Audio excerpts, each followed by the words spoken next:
think it was feeling directionless, not knowing where I was going, and feeling that, like, this PhD was a massive thing, and coming back to academia was a massive thing, and I felt a bit inadequate in it, and unsure of where I was going, and kind of like I was going to get found out that I should never really got this. Our analysis was really the past 30 years of peace policy with young people has been focused on harmonising. And while at the height of the violent conflict of the Troubles, that was quite a radical thing, 25 years post the Good Friday Agreement, which was signed in 1998, we should really be developing this practice a bit more and thinking about how we help young people engage in conversations. Yeah, I think the scale of the challenge of changing a system can be so daunting that some people would just say, well, what's the point of even trying? We kind of believe, well, let's try and reframe it where every person within this system, whether you're a teacher or a principal or an inspector or a youth worker or a researcher, policymaker, everyone has a gift that they can bring.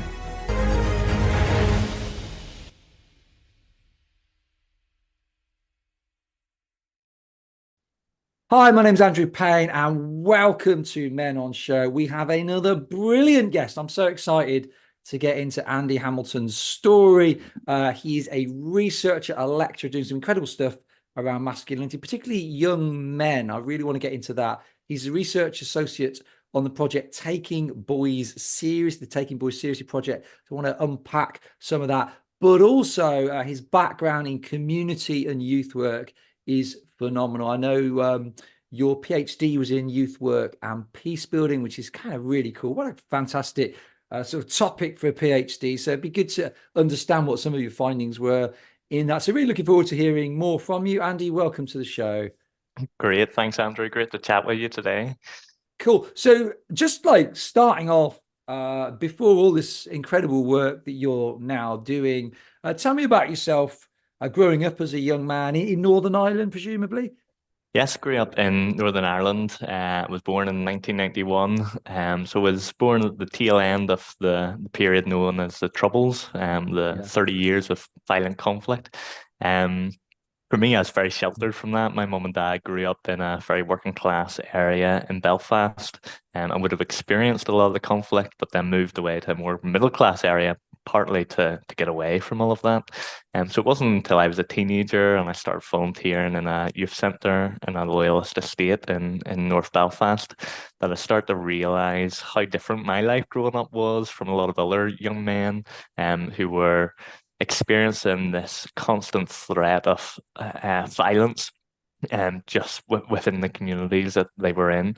And those working class communities were much more exposed to the conflict legacies of kind of paramilitary activity and sectarian violence and transgenerational trauma. And still today, that's the case. But middle class communities express their sectarianism in more subtle ways. And so I was a product of an education system which is segregated along kind of Catholic and Protestant lines. It wasn't uncommon for young people to have an exclusively either Protestant or Catholic friendship group. So until I went to uni in 2009, I only had one Catholic friend.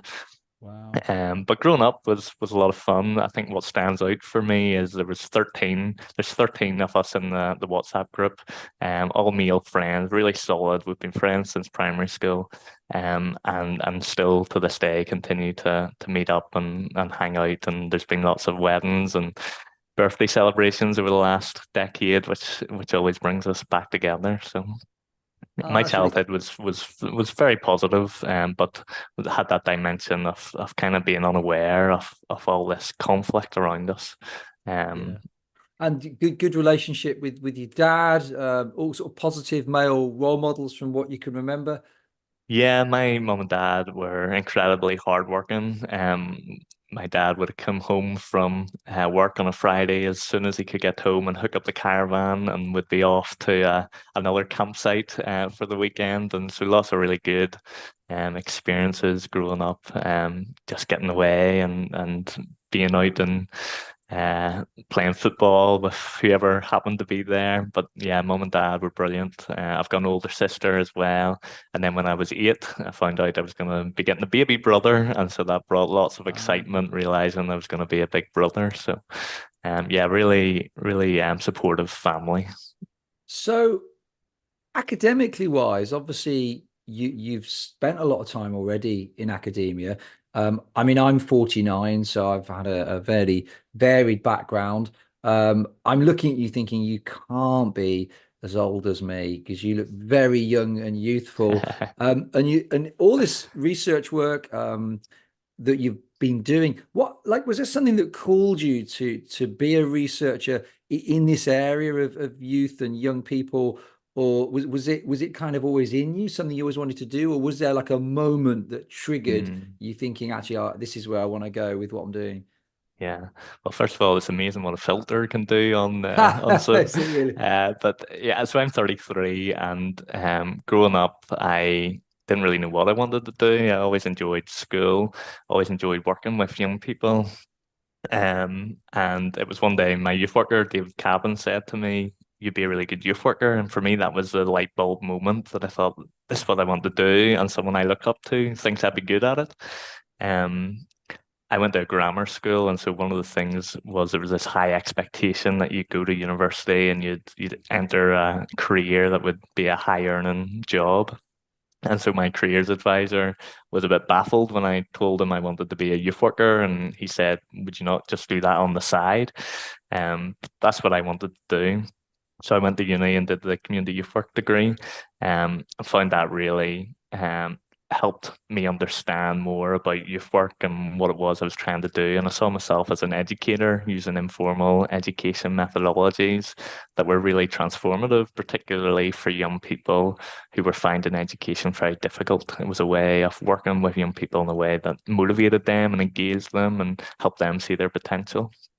Um, and so I never intended to then go back into academia. I was working in that um, youth centre in North Belfast, and um, then a PhD opportunity came up that was funded, and a few people encouraged me to go for it. And it was on the theme of youth work and peace building. I remember the first 6 months of doing that PhD, there was multiple times I sat by myself crying, just in floods of tears, thinking I'm way out of my depth here. I don't know what I'm doing. And I've made a monumental mistake leaving a job as a youth worker. But I had three great supervisors, Mark, Liz, and Chris, and they were constantly encouraging me, and that kind of finally sunk in. In terms of the topic and the research area, um, peace building was kind of not that important to me at first. It was more the youth work I was interested in and exploring that more. But very quickly, I realized peace building was crucial. And actually, as a youth worker, I had always been a peace builder as well. And for a lot of youth workers in contested societies, I realized peace building is part and parcel of our work and what we're doing, because of our commitment to social justice and social change. And then when I finished the PhD, the research post came up with taking boys seriously. And again, I was really interested in that because of my work that I'd been doing in the youth centre, working with a lot of young men who were the young men who are behind those statistics of low educational attainment and disengaging from education and failing in education, all these narratives that surround them. And I was really interested in bringing a research lens to that kind of practice space I already had. So what for the PhD was youth work and peace building. Just if we step back a couple of steps, you mentioned being in tears multiple times. You're out of your depth. Was that out of your depth in terms of the complexity of what you were exploring in your PhD, or was it just out of depth in terms of? I mean, I imagine with PhD, there's just so much self-generated study and making your that must be quite tough, probably quite lonely, I suppose. But what was the struggle that prompted you to be in that position of sort of breaking down multiple times? Yeah, I think it was that feeling directionless, not knowing where it was going, and feeling that, like, this PhD was a massive thing, and coming back to academia was a massive thing, and I felt a bit inadequate in it, and unsure of where I was going, and kind of like I was going to get found out that I should never really got this.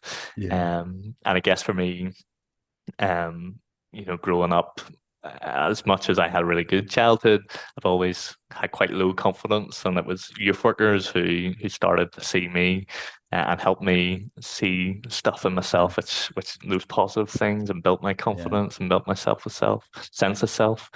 And so that for Mm. me was one of the reasons That of was the going into reason. youth Yeah. work, but I mean, it sounds like that doubting yourself, feeling like you're going to get found out. We know that's really kind of describes what imposter syndrome is, and you feel like you don't deserve to be in the position you're in. You've blagged your way there somehow, and yeah, now it's yeah, all about to come crashing down around you. I mean, 70% of people struggle with imposter syndrome, so it's quite common. yeah, My own research suggests 85% of people struggle with it. So I mean, it's a common thing, and I guess it just shows you're normal. I mean, that's the yeah. thing. Even the most confident people struggle with it. But in terms of your actual findings on peace building, if there were some takeaway tips that would be helpful to anyone listening to this podcast, what were your findings? How would you kind of summarize your findings in sort of a paragraph or two?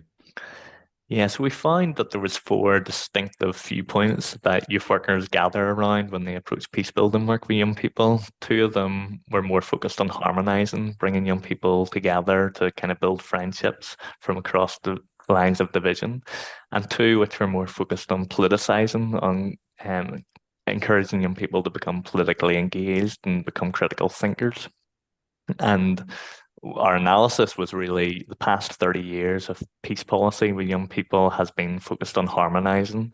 And while at the height of the violent conflict of the Troubles, that was quite a radical thing, 25 years post the Good Friday Agreement, which was signed in 1998, we should really be developing this practice a bit more and thinking about how we help young people engage in conversations that are challenging and difficult and discomforting about the future of this place and their role within it and the competing national identities that exist.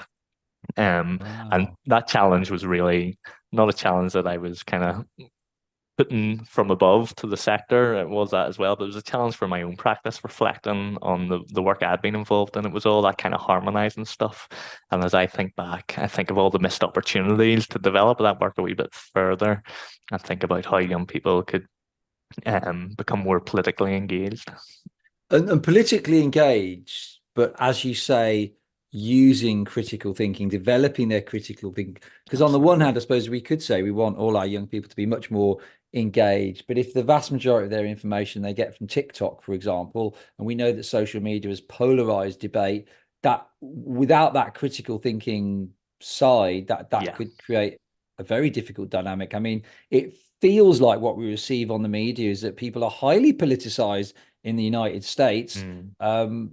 but perhaps not so much critical thinking when you look at some of the debate and narrative. So, with social media being such a big thing, how does one develop the critical skills of young people? Do you just get them role playing debate, and you like what do you do to improve that?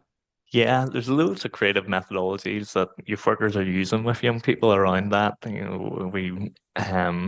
We're kind of observing some practitioners who are using this kind of fake news approach and a whole session around like how do you know if news is fake or real and how do you kind of research that for yourself and come to your own conclusions.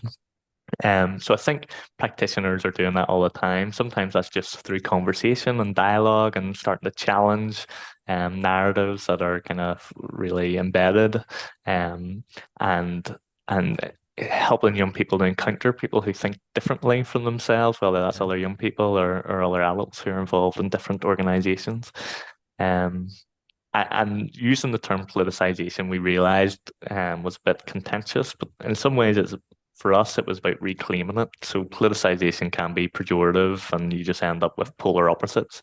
Whereas we were kind of trying to embed that sense of politicization, as in, as you were saying, the kind of critical thinking, the dialogical approach of young people coming together collectively to kind of critique policies and practices which are happening, which are maybe excluding others, which are maybe not very um, inclusive and equitable and things like that.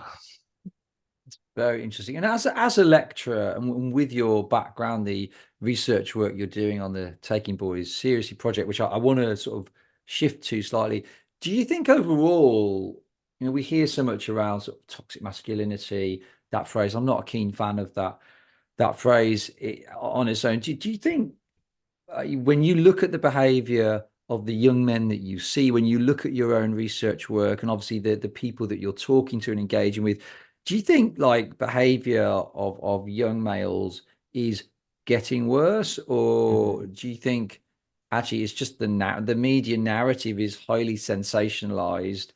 What do you think is going on? Yeah, I think I agree with you. The term toxic masculinity we found to be hugely problematic, because suddenly young men are thinking, am I toxic or who else Yeah, is toxic? And labeling people as toxic isn't going to help bring about any positive change. Of course, there's behaviors and traits that need challenged, but that kind of labeling, especially of young people, as toxic is really unhelpful. I think it's hard to say if objectively things are behaviors are getting worse or not. I think there's always moral panics around kind of male violence and gangs and paramilitarism and knife crime and things like that. But I think that needs to be contextualized within the reality that the vast majority of boys and young men will never be involved in any of these behaviors. And that there's lots of really good preventative work going on that creates opportunities for young people to make decisions that don't involve violence. And that for those that are involved in violent activity or whatever other harmful behaviors it might be, that there needs to be really good, targeted, restorative programs that create pathways out of those things. Um, in our research, we use the term appreciative inquiry, and we use that as a methodology, and it's a kind of act of resistance, really, against this kind of narrative around men as problematic and toxic and troublesome and violent.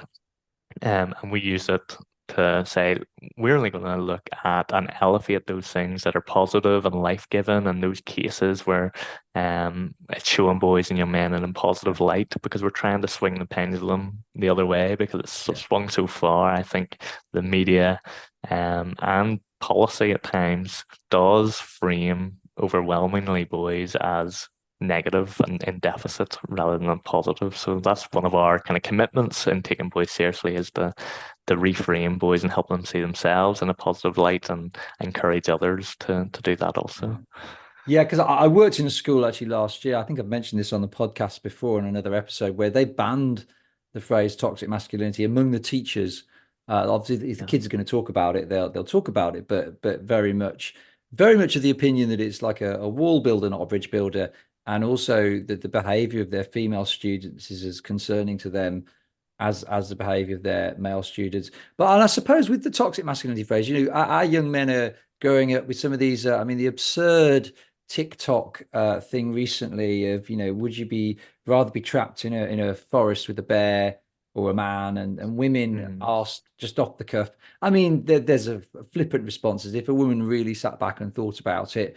Obviously, you'd rather be trapped in the wood with a man because he's more likely to save you from the bear. He'll probably lay his life down for you and help you build a shelter and get out the woods. But I think when those kind of things take off, and of course the headlines were the vast majority of women would prefer to be in a forest with a bear than a man, and talk it. And I think about my boys growing up, it's just not helpful. And I think about the impact on them, on their self-worth, and they're trying to work out who they are. I do hear of sort of other rather than toxic masculinity, there's organizations talking about progressive masculinity, restrictive masculinity. I was talking to one chap recently on a podcast recording. It's not gone live yet, where for him he doesn't like any of these terms. What he likes is talking about gentlemanly code. What kind of gentleman do you want to be growing up? And then giving, and I quite like that, a gentlemanly code. What does that mean? Mm. Understanding, of course, that everybody displays destructive behaviors from time to time. For me, toxic masculinity is a lazy phrase. Oh, it's toxic masculinity. Oh, it doesn't really get to the heart of what the problem is. Yeah. So, in terms of the taking boys seriously project, what is that? What's the thinking behind it? What are you trying to achieve? What are you finding? Tell us about that project. Yeah, so it originated in 2006 in Northern Ireland. It was jointly funded by the Department of Education and Department of Justice here. And it was a response to, at that stage, about 20 years of data showing that boys who are entitled to free school meals, which is an indicator of poverty, have consistently been on the bottom rungs of educational outcomes in not just the UK, actually, it's a bit of a global phenomenon. And the research was trying to identify what practices were happening that were able to engage these boys in a way which was helping them to not just improve their educational outcomes, but improve holistically and kind of experience better outcomes in education and in their communities as well. And the context of the paramilitarism piece in Northern Ireland was part of that as well. And that's why the Department of Justice had a particular interest in it at that stage. Um, the research has been going on now for 18 years, and over those years, we're identifying ways in which educators, both formal and informal, are working with boys to bring about change. And yet the backdrop is that the situation hasn't massively improved for boys experiencing what we call compounded educational disadvantage. Um, what we have started to find is that relationships between boys and their educators is a fundamental factor in how they experience education, the outcomes that they get. And the other piece that two other pieces we've identified is that um, exploring and engaging with masculinities is something that boys don't get a chance to do in school, more so maybe in youth centres, but it's largely missing from their experience of school. And yet, it's that stage of adolescent development we're particularly focused on the experience of adolescent boys, where they're trying to work out their identities, they're trying to work out how to be a man and what does it mean to be a man, that they would really benefit from having those conversations with adults that they trust. There's a gap there.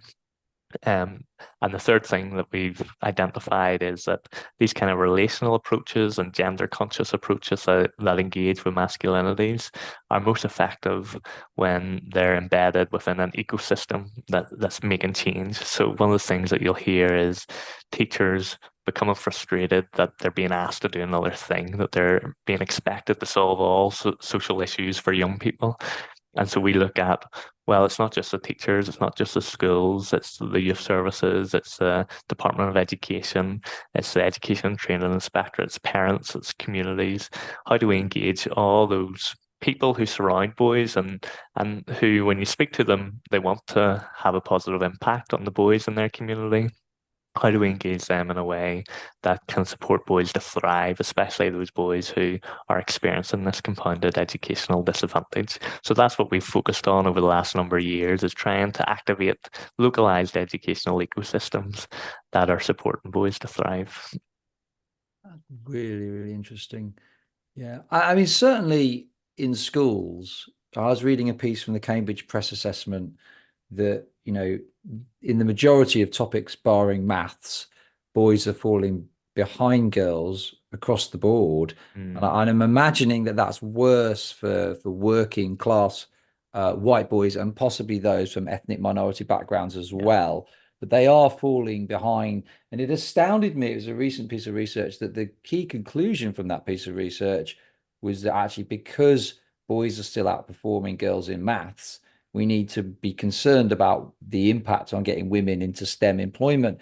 And it staggered me that that was the key conclusion from a piece of research that showed that boys are falling behind girls in every single subject across all age groups across the Mm. schooling level. And of course, I'm all about encouraging women into STEM employment. But do you think that boys' educational needs is being taken seriously? To me, that Cambridge Press Assessment, bona fide educational research organization, that is not a piece of research that's taking boys' educational needs seriously. Do you think that's indicative of what you see more widely, or do you think now people are sitting up saying, "Hey, 57% of UK graduates are female, boys it's 43, men it's 43%. The gap is getting bigger." Do you Mm. think there's a real need to do something? Are people beginning to get on board, or do you think it's still isolated voices like yours saying that? Our experience is more and more people are taking boys' educational outcomes and experiences seriously. And partly that's because our research has been helping to kind of create those ecosystems of change and bringing on board the Department of Education, the Education Authority. And we recently submitted evidence to the UK Parliament Select Committee on Education that are undertaking an examination of boys' experiences in education and outcomes. And so I'm optimistic in the sense that we're reaching tipping points for change. There was a recent report here in Northern Ireland called A Fair Start, and out of 8 key areas that I identified maximizing boys' potential as a particular area of focus. And it needs to stay on the agenda because for the past 30 years, nothing significantly has changed regarding educational outcomes for boys. And you mentioned higher education as well. That's another area in which um, a recent review of widening access and participation in Northern Ireland identified that young men from working class, well, they called it decile 1 and 2 communities, the top 20% of most disadvantaged communities here in Northern Ireland. Young men from those communities are seriously underrepresented in higher education here, and there's a huge retention issue once they get to higher education. That imposter syndrome thing, that cultural change of being in this educational environment is so foreign to them, and they don't have the right support in place. One thing we would say is there's nothing inherently wrong with these boys, and sometimes that's the conclusion, or that can be the feel, the Yeah. unspoken feel of some of the policies and interventions. It's our systems that need to change. Um, and I think there's different gendered issues. So actually, when you look at free school meal entitlement, it's not massively better for girls who are entitled to free school meals.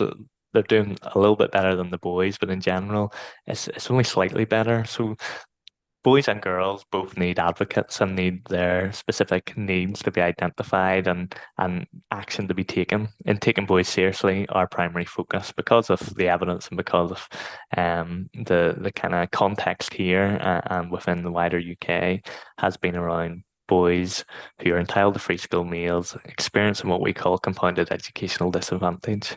And when we're looking at the gender lens and the gender conscious piece, it's about masculinities and creating opportunities for them to engage with what it means to be a man, and making sure that becomes a stronger aspect of education curriculum, both in formal and informal education settings.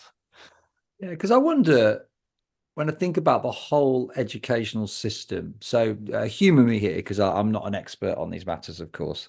Um, but to me, obviously, we know that in our schools in the UK, in the primary school, you've got I think it's about 15% of primary school teachers are male. I know that goes up in secondary school to about 35%. So there's potentially an issue of trying to attract more gifted men into that space. I mean, I remember when I was at school, going back a long time here, I really didn't like the male teachers. They weren't, they were either boring or just really scary, neither of which helped me to learn.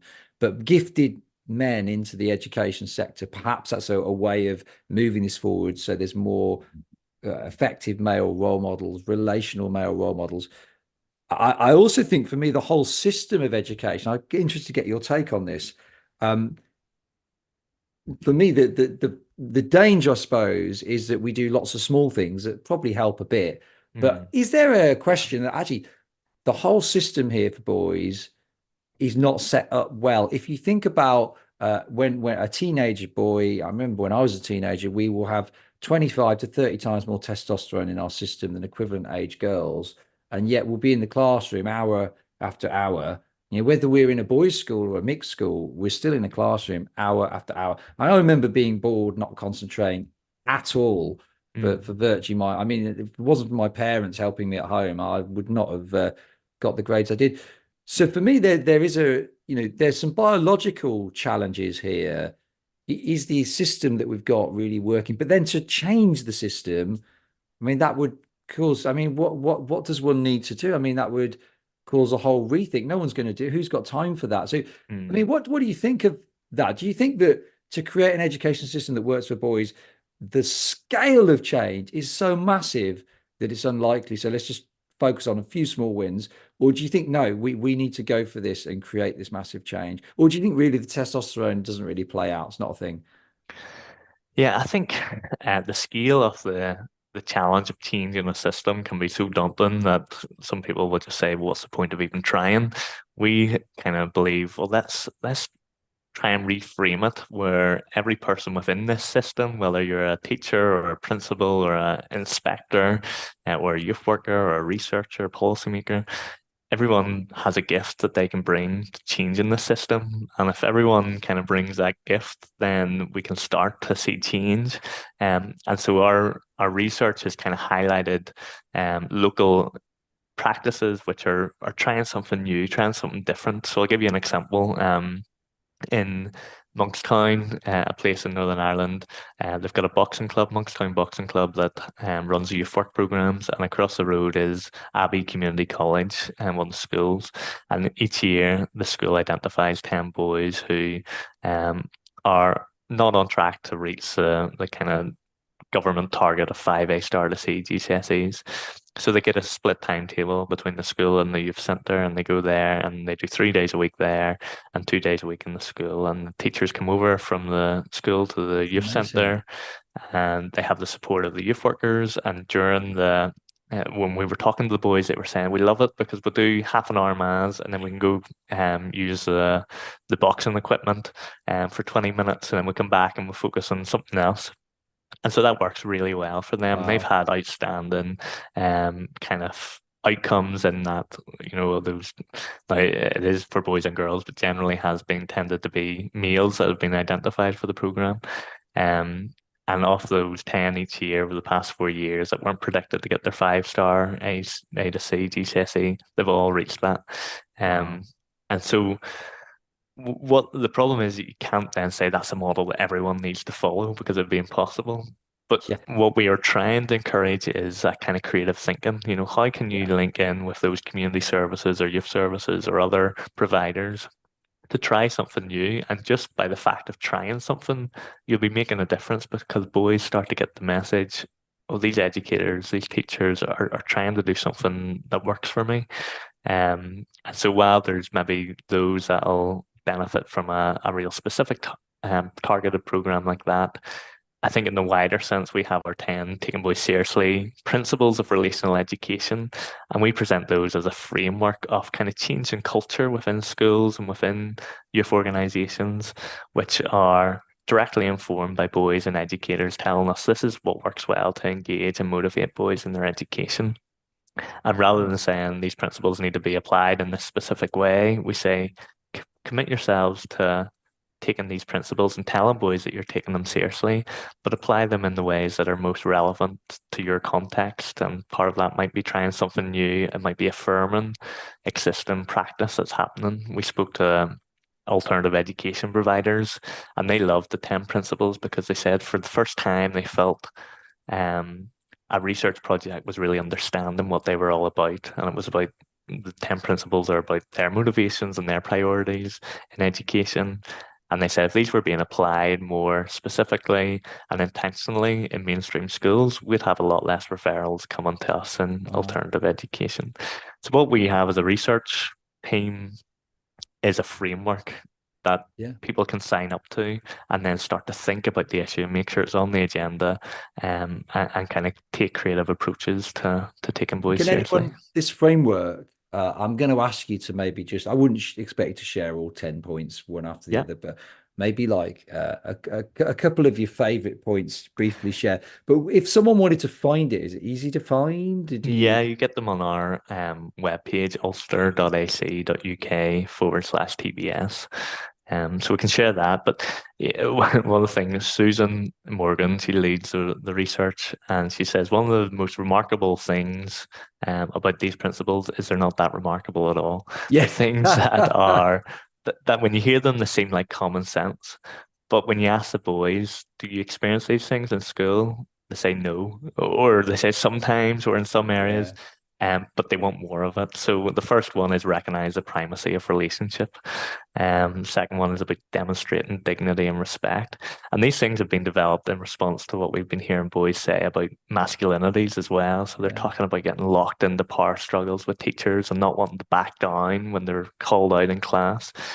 So even if they felt and they knew that pursuing a standoff with the teacher is probably not going to end up well for them. They feel this pressure amongst their peers that they can't. So if educators understand that a bit more, they might take a Yeah. different approach. What I really like is number 4, challenge and affirm masculine identities. And a lot of time was kind of taken over that, kind of thinking, how do we frame this? We want to affirm masculinities, but there are things that need challenged as well. And that's about opening up conversations about, well, what does it mean to be a man here? What are the messages that you get Yeah. about being a boy, and what are the ways it's okay to be a boy? I was doing an interview the other day with a boy in a school or a group of young men. And one of the questions we were asking, and it's from a survey, was around what would you do if someone came to you in tears in school? And this young man just said, without even thinking, I give him a hug. I just thought that was brilliant, that he didn't feel any kind of social expectation to do anything different from that, but just opening up Yeah. that space. Others were less likely to say things like that, Yeah. but starting to have those conversations, um, you find out things about the boys. That's what teachers say to us. You find out things about the boys that you never would have found out. Um, and when we ask boys, the teachers take an interest in your life outside of school, majority of them say no, no, they don't. And yet these principles are kind of encouraging this kind of holistic understanding of educator-student relationships and rebalancing some of those power differentials that are built into the system. Yeah. And of course, that's hugely important, isn't it? When we think about not just schools, but our workplaces as well. Yeah, When we make judgments about, I'm just picking a name out of the hat here, John, who's lazy or he's difficult to work with. And it's like, actually, we don't really know what John's experiencing at home. What yeah, we to say, well, you can compartmentalize. Don't bring your home stuff to work or whatever. And that's just a nonsense because of course it's going to impact us. So I think that's a really good starting point, full stop, is to understand with many of these boys that maybe on the one hand, you might think they're a complete pain in the neck because of their behavior, actually trying to put that to one side. And rather than saying in your mind, he's a pain in the neck, more saying, I wonder what's going on yeah. for him is, Absolutely. So, like when we've been doing the research and testing out these principles, we developed them from case studies with boys and educators, and then we trialed them with over 440 boys and 120 educators, and we kind of asked the boys what they thought about them, what the educators thought.